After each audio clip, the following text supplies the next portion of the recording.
Em nome do Pai, e do Filho e do Espírito Santo. Amém. Vinde, Espírito Santo, enchei os corações dos vossos fiéis e acendei neles o fogo do vosso amor.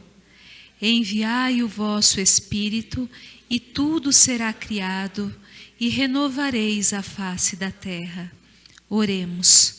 Ó Deus, que instruístes os corações dos vossos fiéis com a luz do Espírito Santo, fazei que apreciemos retamente todas as coisas segundo o mesmo Espírito e gozemos sempre da sua consolação por Cristo Senhor nosso.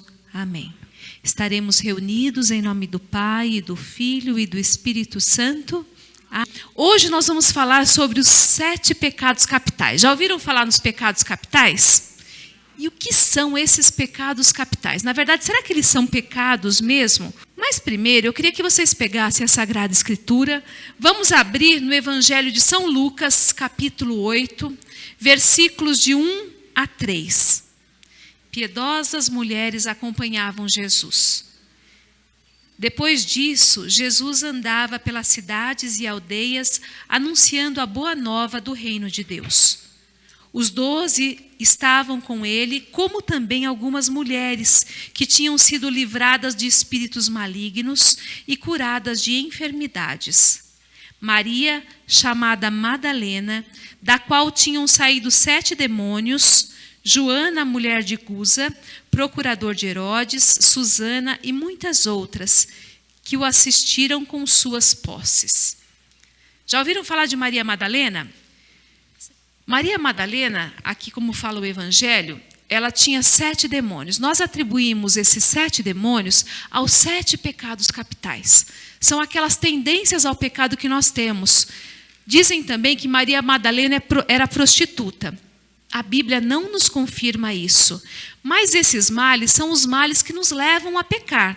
Então, na verdade, a Bíblia não confirma, mas nós sabemos que Maria Madalena, ela era dominada por demônios. Então, são esses pecados. Ela vivia uma vida de pecado.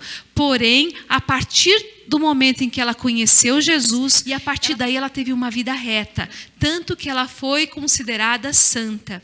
Então, Maria Madalena se converteu a partir do momento em que ela conheceu Jesus. Então, era uma pessoa que tinha esses males, e nós vamos conhecer melhor esses males. Nós temos, são 7 os pecados capitais. Vamos lá. Soberba ou orgulho, ganância, luxúria, gula, preguiça, avareza e ira.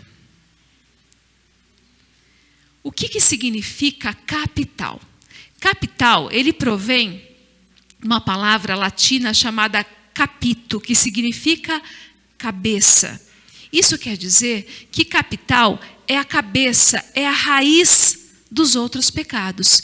Então, dele descende os pecados maiores. Então, tudo começa pela cabeça.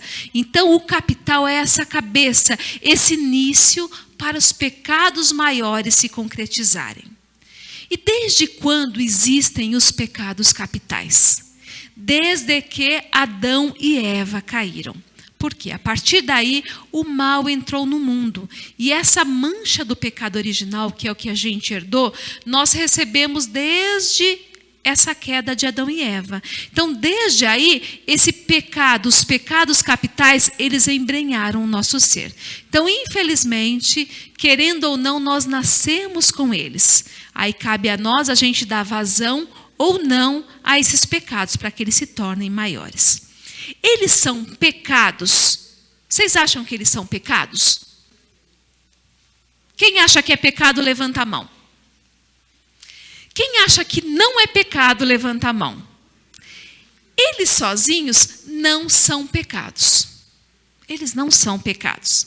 Na verdade, eles vão nos levar, porque nós já nascemos com eles. Então, nós recebemos o batismo, pelo batismo nós somos limpos de todos os nossos pecados, nós tiramos aquela mancha, só que nós vamos ter essa concupiscência, que essa tendência a cometer sempre essas coisinhas, elas vão nos atrair, porque fazem parte do nosso ser. Nós herdamos dos nossos primeiros pais.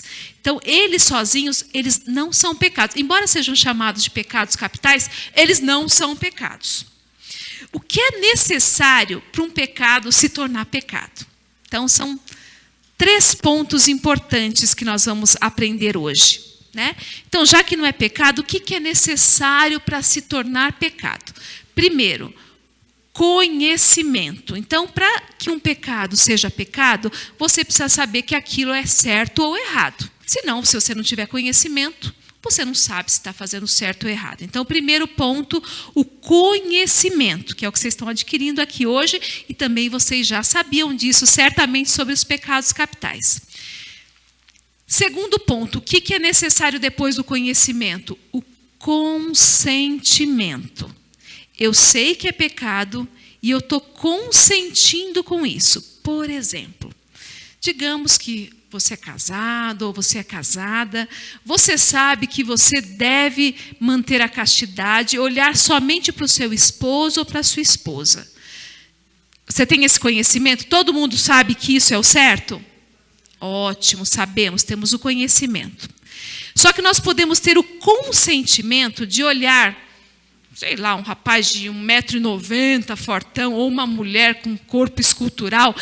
Nós sabemos que não devemos olhar, mas nós olhamos. Então, você teve o consentimento de olhar aquilo que não deveria ser olhado, certo? Segundo ponto, até aí não é pecado. Porém, a partir do momento em que você dá vazão a isso, e você vai concretizar o pecado, ele vai se tornar pecado. Então, são 3 pontos. Primeiro, conhecimento. Segundo, consentimento. E terceiro, concretização. São 3 cons, tá? Para que se torne pecado de fato. Quais são os 3 grandes responsáveis pela queda nos pecados capitais? Quer dizer, a queda no sentido de eles se tornarem um pecado mortal, né? Quais são os 3 grandes responsáveis? Primeiro é a carne. Por quê? Porque a nossa carne ela é marcada pelo pecado original. Então, a gente já tem essa inclinação. Esses pecados, essas tendências já estão no nosso ser. Então, a gente tem essa tendência a cair. Então, primeiramente, a carne. Nós somos fracos, por isso que a gente precisa tanto de oração, por isso que a gente precisa tanto de penitência para que a gente não caia no mal. Então, primeiro ponto, primeiro grande responsável pela queda é a carne. Segundo, o mundo. Por que o mundo? O mundo porque ele é o maior marqueteiro que existe. Nós vimos ali quais são os pecados capitais. O mundo, ele vai nos oferecer justamente aquilo que é atraente. A oferta de comida é enorme, não é? Facilidades, comidas deliciosas. Então, vai te oferecer comida para que você instigue o seu pecado da gula, não vai? Sim, vaidade. Vai falar para você que você tem que estar sempre bonito, sempre com as melhores roupas, porque ele vai instigar a vaidade em você, para que você caia num pecado maior. Luxúria, prazeres carnais, por exemplo. Ele vai instigar que você tem que fazer aquilo que você quer, que o seu desejo é mais importante, que basta você ser feliz. O mundo vai oferecer essas coisas e assim por diante. Então, ele é o maior marqueteiro que existe, o mundo. Então, o segundo grande responsável pela queda é o mundo. E terceiro, o nosso conhecido anjinho caído, que são os demônios. Por quê? Assim como eles fizeram com Adão e Eva, eles instigaram para que eles caíssem, eles vão fazer isso conosco. Por quê? Porque eles querem a nossa queda. Eles querem conquistar a nossa alma. É esse o objetivo. Então, eles estão por todo lado para nos instigar a cair. Então, nós temos 3 grandes inimigos que a gente tem que lutar. Primeiro, a carne. Segundo, o mundo. Terceiro, os demônios. São esses 3. E como nós vamos combatê-los? Primeiramente, a gente recebe algumas virtudes, as virtudes teologais no nosso batismo. Então, que é a fé, a esperança e a caridade, que nos dão força para lutar contra estes males. Além disso, nós vamos precisar ter algumas outras virtudes que nós vamos conhecer mais para frente, que vão ser embrenhadas no nosso ser com a nossa vontade, porque tudo depende da nossa vontade, para que a gente possa combater. Então, se você vai ver, a gente vai conhecer cada pecado capital. Se você fala, nossa, mas isso faz parte do meu ser, não se preocupa, não se sinta diferente de todo mundo, porque todo mundo tem isso dentro de si. Depende de você dar ou não vazão a isso. Mas essas quedas, essas inclinações, todos nós temos. Então, vamos conhecer? Vamos ver quais são os pecados capitais, como eles nos atingem e o que a gente tem que fazer para a gente combater e o que eles podem nos levar, né? Ao que eles podem nos levar. Vamos começar com o pecado da gula. Quando a gente fala de gula, a gente não está falando somente de alimento. Quer dizer, o consumo excessivo não somente de comida, mas de bebida também.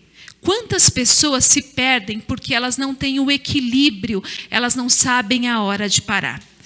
A gula em si, somente, ela não é um pecado, mas ela pode te levar a um pecado maior. Por exemplo, uma pessoa que come compulsivamente, que não consegue parar de comer, ou uma pessoa que bebe compulsivamente, ela se deixou em segundo plano. Ela, sem querer, ela está se matando. Olha, está atentando contra o mandamento da lei de Deus, que é não matar. Ela está se matando. Então, começa com uma vontade meio que insaciável de comer, comer, comer, beber, beber, beber, mas isso pode nos levar a um pecado muito maior. Bebida também. Bebida, além de a gente prejudicar a nossa vida, a gente também pode prejudicar a vida do outro com o consumo excessivo de álcool. Não que a bebida alcoólica seja proibida pela igreja. O consumo de bebida alcoólica não é proibido. Só que isso daí pode te levar a pecados maiores. De repente, você vai te levar para o pecado da luxúria por conta de te dar um encorajamento de fazer coisas que não são corretas.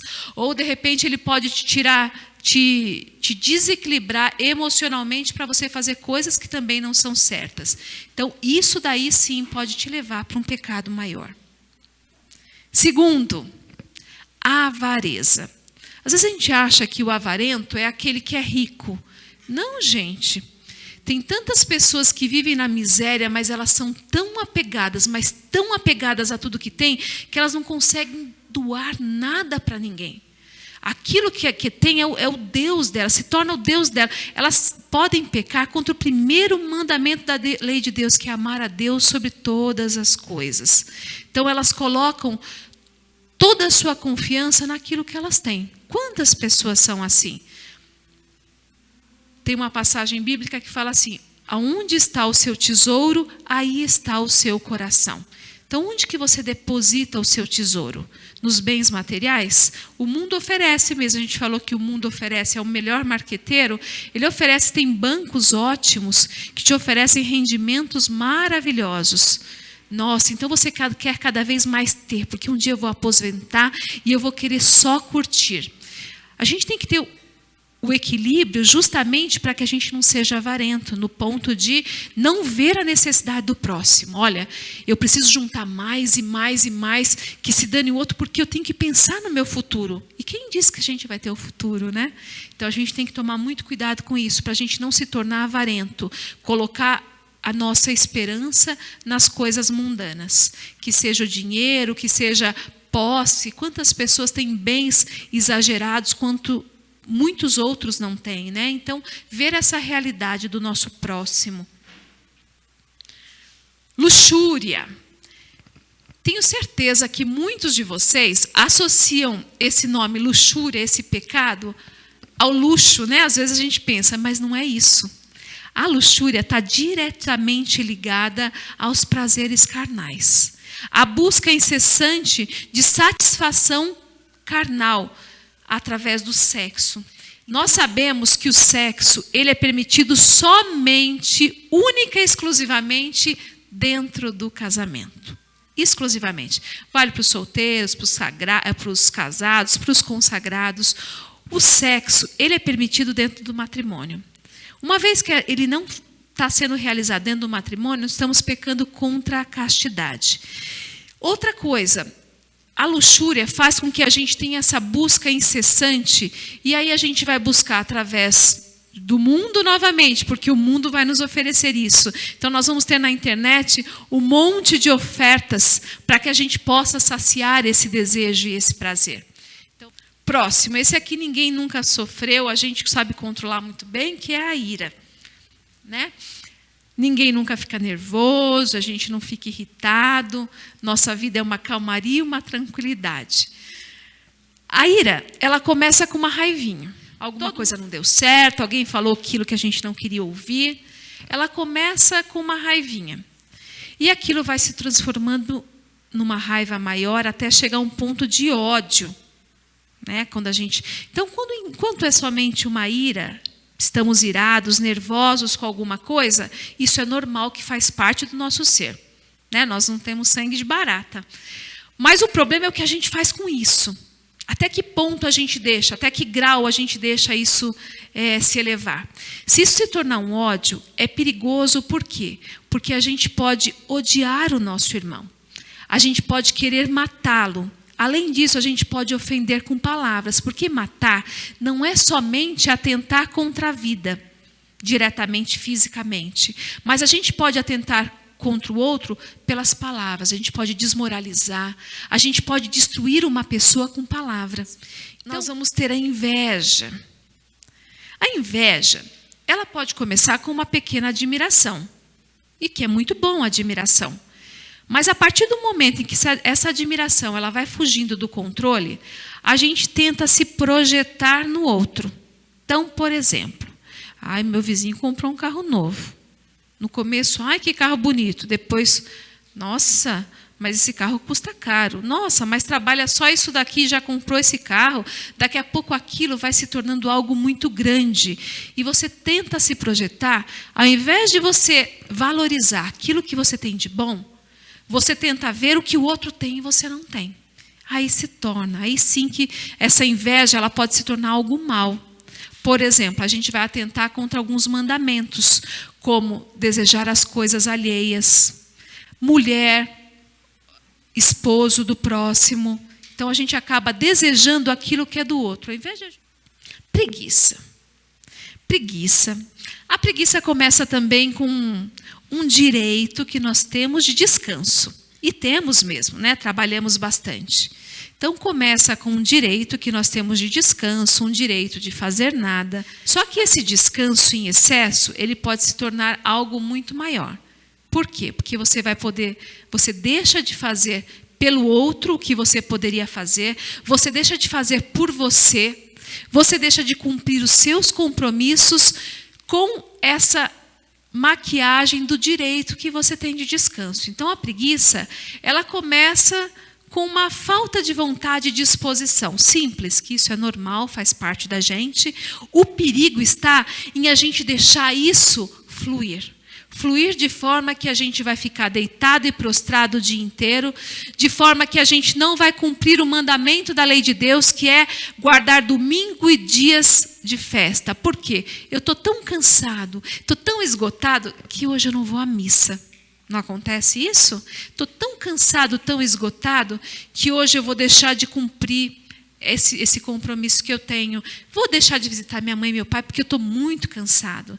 Eles já estão velhinhos mesmo, deixa lá, outro dia eu vou, por conta da minha preguiça. Então, eu posso também, por exemplo, não estar honrando o pai e mãe, outro mandamento, por conta da preguiça. Não, hoje eu vou assistir a missa online mesmo. Já estou deitado, eu não vou nem me levantar nem na hora da consagração, nem na hora do evangelho, porque eu já estou deitado, ninguém está me vendo. Então, a preguiça ela pode te levar a males maiores. Então, a gente precisa ter um controle. É bom um relaxamento, é bom um descanso, sim. Sempre de forma moderada. Depois, nós vamos ter a vaidade. É lógico que é muito bom a gente se sentir bem, a gente se amar, isso é muito bom. Mas A partir do momento que a gente se coloca em primeiro plano, eu sou o bam da situação. Ninguém é melhor do que eu no mundo. De repente, a gente deixa de ver os outros e a gente só começa a se envaidecer, e a gente toma lugar daquele que é o mais importante, que é Deus. Por quê? Porque eu posso, porque eu consigo, porque eu sou melhor do que o outro. E o que nós vamos fazer? Como que nós vamos conseguir combater esses pecados? Os pecados capitais são combatidos com as virtudes capitais. Então, agora nós vamos ver o que nós vamos ter que desenvolver. Muitos provavelmente já desenvolveram isso, já estão bem controlados, né? E já não caem mais em pecado. Mas aquilo que a gente tiver de mais falha, a gente vai aproveitar para melhorar. Primeiro, a gula. O que a gente precisa para controlar a gula? Temperança. O que é temperança? Temperança é o equilíbrio. É saber o momento de parar. Olha, mas essa comida está tão boa, está tão gostosa. Você sabe que a mensagem para o cérebro ela chega tardia. O ideal é que a gente pare de comer com um pouquinho de fome. Façam esse teste, né? Um pouquinho de fome ainda. Parou com um pouquinho de fome, deu 3 minutos, você já está saciado. Porque demora para chegar a informação ao cérebro. Agora a gente quer comer incessantemente até acabar. Né? Ai, mas está tão bom, tá bom. E o pior é que a gente se sente mal depois. Não só fisicamente, né, porque a gente come demais, mas parece que faz um mal para o nosso ser. A gente se arrepende daquilo. É como se tivesse manchado alguma coisa na nossa alma. Já tiveram essa sensação? E bebida também. Bebida alcoólica não é proibida. Quem gosta de tomar vinho? Adoro também um bom copo de vinho, uma boa refeição, uma boa massa, né? Olha, 2 coisas que nos levam ao pecado da gula. Mas é lógico que tudo equilibrado é muito bom. Só que a gente toma um copo de vinho, aí a gente toma mais um, e a gente vai relaxando, e toma mais um, e a gente perde o controle, a gente fica meio fora de si. Depois, a gente passa até mal. Por quê? Porque a gente não controlou. Então, isso depende da nossa temperança, tem que pedir essa virtude. Senhor, eu vou parar agora, né? Foi muito bom, foi ótimo, estamos mais alegres, foi bom para relaxar, mas o limite é esse, ponto. E o legal é que quando a gente tem essa temperança, a gente se sente bem depois. Nossa, é como se a gente tivesse conseguido vencer algo que está dentro de nós mesmo. Né? Num primeiro momento você tem aquela força que te impulsiona a fazer aquilo que não é certo. Mas uma vez que controlado, aquilo te dá um bem-estar. Deu 5 minutos você fala, eu consegui controlar isso. E dá avareza. Todos nós temos tendência a gostar muito, querer muito guardar aquilo que nós temos assim como queridinho. Seja um bem material, seja um carro, seja uma casa. Aquilo que é nosso, dificilmente a gente quer dividir, a gente quer para a gente mesmo. Como que a gente vai combater isso, né? Essa vontade de não dividir? Qual é a virtude necessária? Generosidade. Ai, mas olha, é tão difícil entregar. Entregue, mesmo que o seu coração fale para você não fazer. Porque às vezes não é algo natural, porque isso aí precisa de exercício. Para ser generoso, é necessário exercício. O que isso vai te levar? Vai te levar a ser uma pessoa menos apegada. Como é bom as pessoas que não são apegadas, independentemente de ser pobre, ser rico, ser milionário. As pessoas elas não se apegam aos bens terrenos. É tão bonito você ver quando uma pessoa, aquilo não faz parte, aquilo não é a vida dela. Ela entrega de coração. E quanto mais você entrega, mais você dá, mais Deus te abençoa. Isso é fato. É fato. Quanto menos apegado você é, mais Deus vai te acumulando de bens. Por quê? Porque Ele sabe que você vai distribuir. Então Ele vai te dando mais. Isso é natural. Tente dar aquilo que vai te fazer falta. Você pode ter certeza que Deus vai providenciar muito mais. Então, um coração generoso é esse coração que não é apegado às coisas do mundo. É um exercício? É um exercício. Mas é possível conseguir? É possível conseguir. Depois, pecado da luxúria. Esse desejo aos prazeres carnais, o mundo oferece muitas opções hoje. Então, a busca pelos prazeres carnais, ela está cada vez mais, está em voga, né? Está na moda, digamos assim. Então, você abre a internet, você pode procurar o que você quiser, você encontra. E tem pessoas que são viciadas nisso. O que nós precisamos? Qual que é a virtude necessária para a gente poder combater esse pecado capital? É a castidade. E o que é viver casto? O sexo foi criado por Deus, mas ele deve existir dentro de um matrimônio, dentro de um casamento. É isso. Depois, nós temos o pecado capital da ira, né? Aquela raivinha que a gente tem dentro da gente. O que a gente precisa para a gente combater? É algo que todo mundo tem aqui, que é a paciência. Todo mundo tem paciência? Temos que ter, mas às vezes é tão difícil ter paciência, não é? Às vezes apresentam coisas, situações que a gente fala, meu Deus, também é um exercício. A paciência é um exercício. Como é difícil esse exercício? As coisas que surgem para a gente, fala, isso aqui é uma prova de fogo. Mas vocês já viram que as pessoas que exercem essa virtude, pode o mundo acabar. Já viram pessoas que o mundo está acabando e a pessoa mantém a tranquilidade e a calma, que dá até raiva? Já viram? Dá até raiva de tanta tranquilidade. É um exercício e é bonito, né? Vamos tentar, a partir de hoje, respirar. Quando a gente estiver diante de uma situação muito difícil, o que a gente faz? Conta até 10. A gente é muito impulsivo. Quando a gente está diante de alguma dificuldade, alguma coisa que nos deixa nervoso, a nossa reação primeira é retrucar, não é? Retrucar, seja com palavras, seja com ofensa, é a nossa primeira reação. O exercício do silêncio não é fácil, mas é a coisa que mais dá resultado. E é um silêncio que ele não precisa durar muito. Se você conseguir se manter em silêncio, contar até 10, passou a raiva e a vontade de retrucar. É que não é fácil, esses 10 segundos, eles parecem que duram uma eternidade. Mas é possível. Então, primeira coisa, o silêncio. Deu vontade de retrucar, eu vou ficar em silêncio. Eu vou usar da paciência, eu vou compreender que o meu próximo também tem problema, né? Então, aquele com quem eu estou discutindo também tem problema. Eu vou tentar me colocar no lugar do outro. Então, aí a gente vai conseguir praticar essa virtude. Alguém aqui sente preguiça? Tem preguiça? Está com preguiça agora, nesse momento, está com preguiça.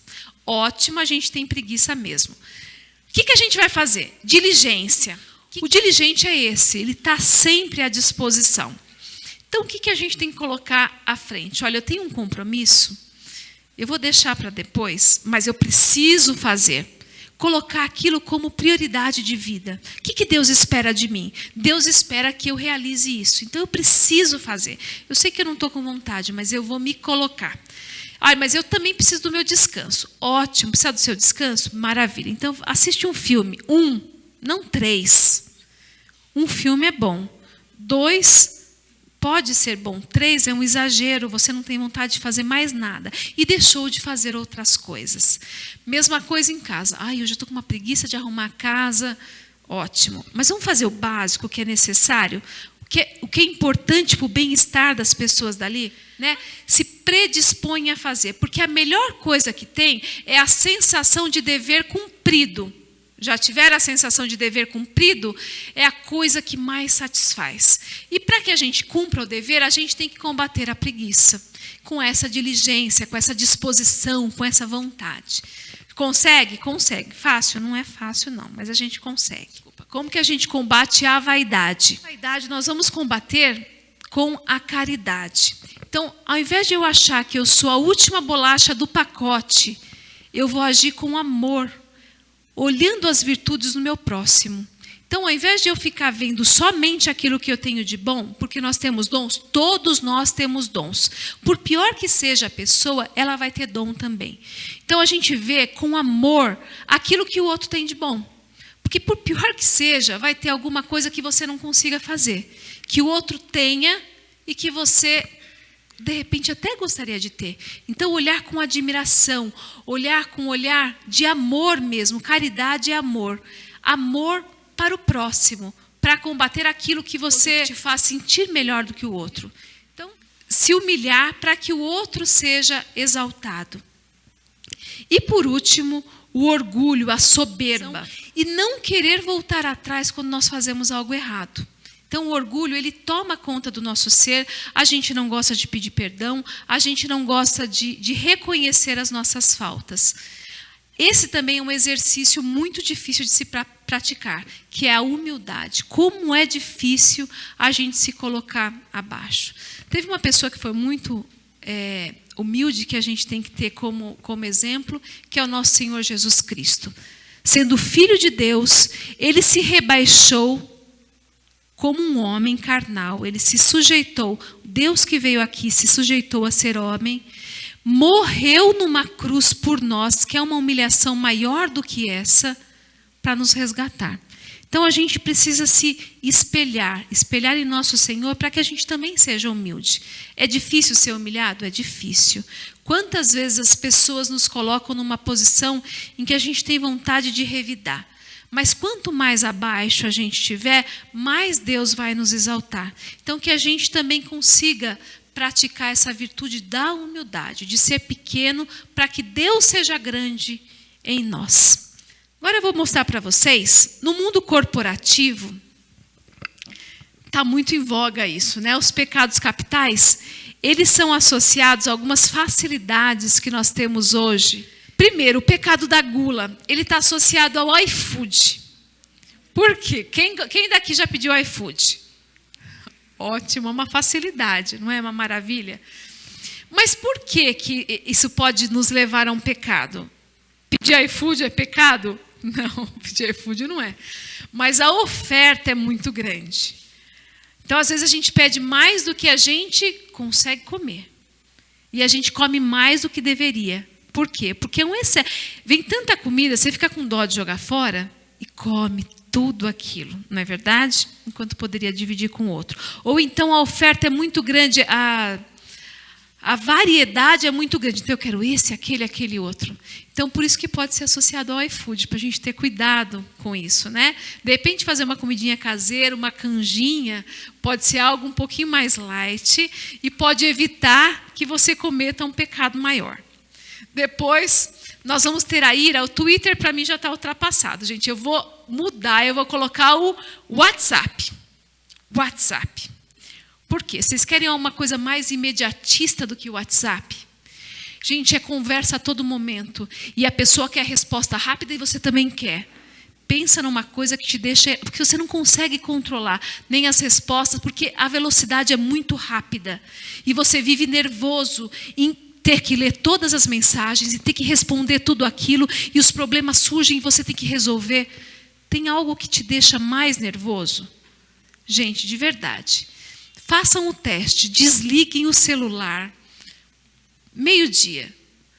De repente começa uma calmaria, uma paz que é impressionante. Por quê? Porque vicia. A todo momento você quer ver se você tem alguma mensagem, se determinada pessoa está online, se te mandou aquilo, se foi resolvido aquele problema. É algo que deixa a gente alucinado. Então deixa a gente cada vez mais nervoso. Então eu trocaria o Twitter, que está meio ultrapassado, pelo WhatsApp. Depois, Tinder. Perguntei para minha filha, né, o que era o Tinder. É um site de relacionamento.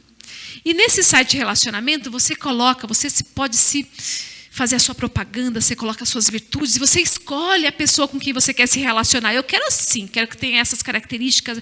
Você escolhe aquela pessoa que você quer. Por que está associado ao pecado da luxúria? Porque é o prazer carnal.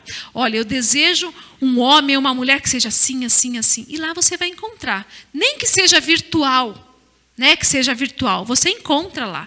Então aquilo vai se tornar um relacionamento em que você pode buscar os seus prazeres sozinho, ou pode inclusive encontrar com a pessoa depois. Vai ter uma decepção, mas vai encontrar.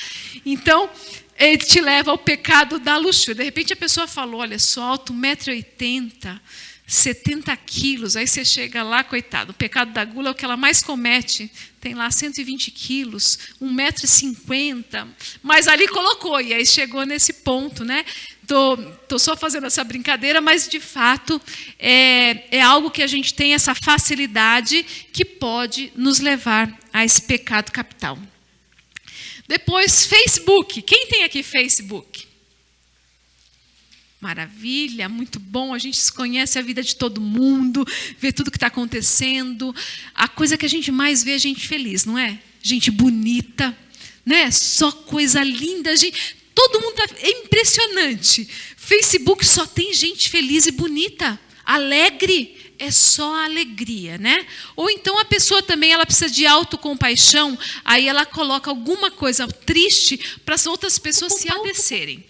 Eu estou generalizando, mas pode ser que não seja. Mas geralmente é isso, né? Hoje eu estou tão triste por causa disso, daquela e tudo. Ai, por que você está triste? É autocompaixão, né? Então, ele te leva ao quê? Ao pecado da inveja. Porque geralmente as pessoas estão muito felizes. Então a gente só vê o bonito daquilo. Isso causa o quê? Inveja. Puxa vida, mas aquela pessoa está sempre feliz. Aquilo não é uma realidade, é algo que te leva a uma ilusão.